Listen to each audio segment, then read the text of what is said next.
Although marami sa atin ang gustong yumaman at magkaroon ng maginhawang buhay, ngunit karamihan sa mga Pinoy ay di naiintindihan ang mga factors na pumipigil sa atin para maging financially successful sa buhay. Kaya sa video na ito, magbibigay ako ng ilang reasons kung bakit di kayo mayaman. At ang lessons ng video na ito ay galing sa librong Secrets of the Millionaire Mind. Kaya simulan na natin. Una ay nakafocus ka lang sa pag-iipon ng pera. Paying yourself first ay ang unang step para maging financially independent. Ang problema nga lang ay marami ang nagiging obsessed sa pagtatabi lamang ng pera at nakakalimutan na nila mag-invest o mag-create pa ng isang source of income. At hindi mo ba alam, imbes na yumayaman ka every year dahil sa ipon mo, ay mas bumababa pa ang value ng pera mo. Ito ay dahil sa tinatawag na inflation. Nababawasan kasi ang value ng pera mo over time. Kaya sa halip na ilagay mo lang ang pera mo sa alkansya o sa bangko, ang tinatabi mong pera ay dapat i-invest mo o ilagay mo sa mga high-yield savings account kung saan ay mas kikita pa ito at magtatrabaho ang pera para sa iyo. Ang pangalawa, masyado kang magastos. Gastos dito, kain, shopping, party. Kung mas malaki pa ang ginagastos mo kaysa sa kinikita mo, ay hindi ka talaga yayaman. Marahil na rin ito dahil nag-iisip ka na kapag lumaki ang sweldo mo, ay mas kaya mong i-shoulder ang lahat ng expenses mo. Ngunit hindi mo ba napapansin na habang lumalaki ang kita mo, ay dumadami rin ang gastos mo dahil nagkakaroon ka ng panibagong lifestyle. Ang tawag dito ay lifestyle inflation. Iwasan mo ito at kahit makatanggap ka ng bonus o increase ng sweldo mo, ay maintain mo pa rin ang current lifestyle mo. Kung magkaroon ka man ng bonus o increase sa sweldo mo, isipin mo na lang na di mo natanggap ito at itabi mo para maging emergency fund mo o kaya naman palaguin mo sa pamamagitan ng pag-invest ng tama. Huwag mong isipin na porke may increase ka ay dapat mong gastusin ito dahil di mo rin masasabi kung kailan ka mangangailangan ng pera. Ang pangatlo, nakontento ka na magtrabaho para sa iba. May dalawang pwedeng pagkakitaan ng mga tao. Ito ay ang pagiging empleyado o pagiging negosyante. At kadalasan ay mas pinipili pa ng iba na maging empleyado dahil sa ganitong mindset na itinuro sa kanila ng kanilang mga magulang. Mas madali kasi magtrabaho at maghintay ng sweldo kaysa naman maproblema ka kung paano ka mag-uumpisa ng negosyo at maghintay kung may bibili ng iyong produkto o serbisyo. Pero pwede ka naman magnegosyo habang nagtatrabaho. Humanap ka ng paraan na kumita ng pera habang patuloy ka sa trabaho mo. Tandaan mo na iilang tao lang ang yumayaman kakatrabaho para sa iba at malamang ay di ka pa kasama doon. Ang idea ay magkaroon ka ng dagdag na source of income dahil di mo rin masasabi kung hanggang kailan ka kailangan nila sa trabaho mo. Dahil na rin ito sa patuloy na pag-advance sa mga AI ngayon at malay mo, trabaho mo na pala ang susunod. Ang pang-apat, hindi ka kasi nag-i-invest ng pera mo. Imposible talaga maging financially free kung hindi ka nag-i-invest ng pera mo. Isa sa pinaka-effective na paraan para magkaroon ng kita ang iyong pera ay ang pag-i-invest. Sa panahon ngayon, marami ka nang pwedeng pagpilian na investment kagaya ng stocks, bonds, mutual funds, real estate, gold, mga businesses at marami pang iba. Mamili ka ng investment kung saan ka interesado at pag-aralan ito mabuti bago ka mag-invest. Sa kasamaang palad kasi ay marami ang di naiintindihan ng concept ng investing until tumanda na at marami ng responsibilities. Tandaan na ang key principle ng investing ay mag-invest as early as possible dahil kailangan nito ng mahabang oras bago mo maramdaman ang kita nito. At sa mga nagtatanong sa akin kung saan maganda mag-invest, lalo na sa mga beginners, ang masasabi ko lang ay subukan nyo ang Pag-ibig MP2. At para maintindihan nyo ang ibig kong sabihin, ay may video akong ginawa tungkol dito at makikita nyo yung link sa description ng videong ito. Ang panglima, wala ka kasing financial goals. Mas magiging madaling paunlarin ang ating yaman kung may malinaw kang goal sa buhay. For example, kung gusto mong kumita ng 1 million pesos, ay isulat mo ito sa papel at lagyan mo ng mga paraan o steps kung paano mo kikitain o makakamit ito.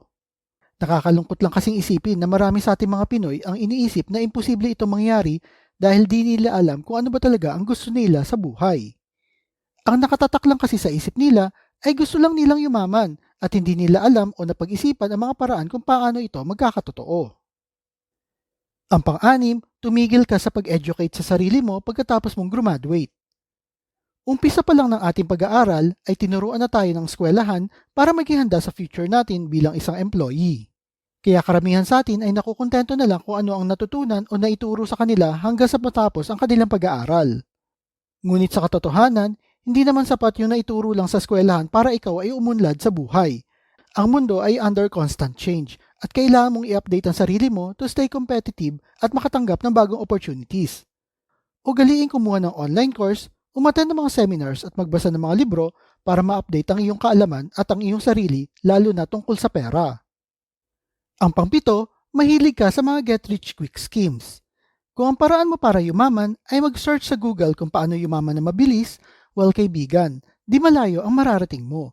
Kasi sa katotohanan ay wala namang easy money o madaling paraan para yumaman. Di ko naman sinasabing imposible ito pero magiging mahirap.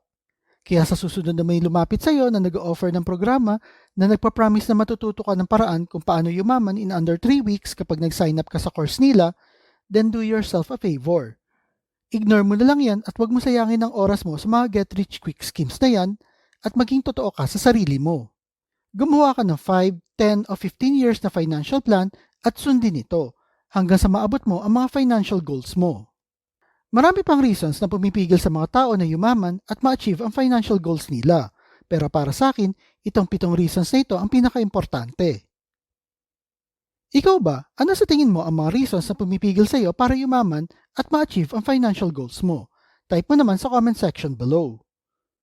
At kung mahilig kayo sa mga videos tungkol sa pera, motivation na business, like and share nyo lang ang video na ito at kita-kita po ulit tayo sa mga susunod na video.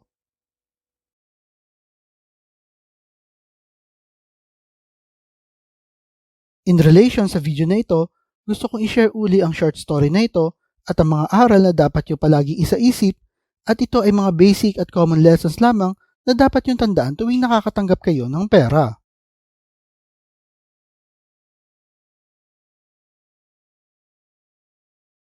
May isang batang lalaki na ang pangalan ay Miguel na lumaki sa isang maliit na baryo. Sa kanilang tahanan, palaging naririnig ni Miguel ang kanyang mga magulang na nag-aaway dahil na rin sa kahirapan at kakulangan ng pera. Tuwing gabi, nakikita niya ang pag-aalala at pagkabahala sa mga mukha ng kanyang mga magulang. Isang araw, habang naglalakad si Miguel sa bukid ng kanilang baryo, natagpuan niya ang isang maliit na bag na naglalaman ng pera at ginto. Sobrang tuwa ni Miguel sa kanya nakita. Dahil na rin sa kahirapan, minabuti niya na iuwi na lang ito sa bahay. Dahil para sa kanya, ito ay hulog ng langit na sasagot sa kanyang mga problema sa pera. Agad niyang ipinakita ang laman ng bag sa kanyang mga magulang. Natuwa at nagyakapan sila mag-anak dahil na rin sa malaking tulong ito sa kanilang buhay. Dahil sa pagkakaroon ng dagdag na pera, hindi naglaon ay naging pabaya at biglaan na ang paggamit ng mag-anak sa pera. Gumastos sila sa mga malalaking bagay na hindi naman talaga nila kailangan. Bumili sila ng mga laruan, mamahaling damit at mga kagamitan na hindi naman dapat bilhin dahil lang sa may pera sila. Gumastos sila na para bang di mauubusan ng pera. Ngunit dumating ang araw na di inaasahan ni Miguel, naubos na ang pera at bumalik uli sila sa dati nilang kalagayan sa buhay at nakaramdam uli si Miguel ng lungkot at kawalan ng pag-asa. Nag-alala uli ang kanyang mga magulang dahil hindi naman talaga nila kayang tugunan ang pangangailangan ng pamilya at mahirap para kay Miguel na makita ang kanilang pag-aalala at nagsisisi siya sa maling desisyon na kanilang ginawa. Sa gitna ng kanyang kalungkutan, may 3 importanteng aral na natutunan si Miguel. Unang-una, ang pera ay dapat ingatan dahil kapag iningatan at inalagaan mo ito ay tutulungan ka nito sa panahon na nangangailangan ka. Pangalawa, maging responsable sa paggamit ng pera. Di porket nakatanggap o nagkaroon ka ng libreng pera na di mo pinaghirapan ay gagastusin mo na lang ito ng walang pakundangan. Hindi dapat ito gamitin sa mga bagay na di naman kailangan at dapat pag-isipan ng mabuti kung saan at paano ito gagastusin. Ang pangatlo ay walang easy money. Malalaman mo ang halaga ng pera kung ikaw mismo ang nagpakahirap para magkaroon nito. Matapos ang karanasang iyon, sinumpa ni Miguel na magiging responsable at mas maingat siya sa paggamit ng pera. Nag-aral siya ng mga paraan para mapalago ang pera tulad ng pag-iipon at pag-iinvest. Pinagtulungan nila ng kanyang mga magulang ang pag-iipon at pagbabudget ng kanilang kinikita at kalaunan ay naging maayos at matatag din ang kanilang pamumuhay. Sa maikling kwento na ito, natutunan ni Miguel na ang pagkakaroon ng pera ay may malaking responsibilidad na kaakibat.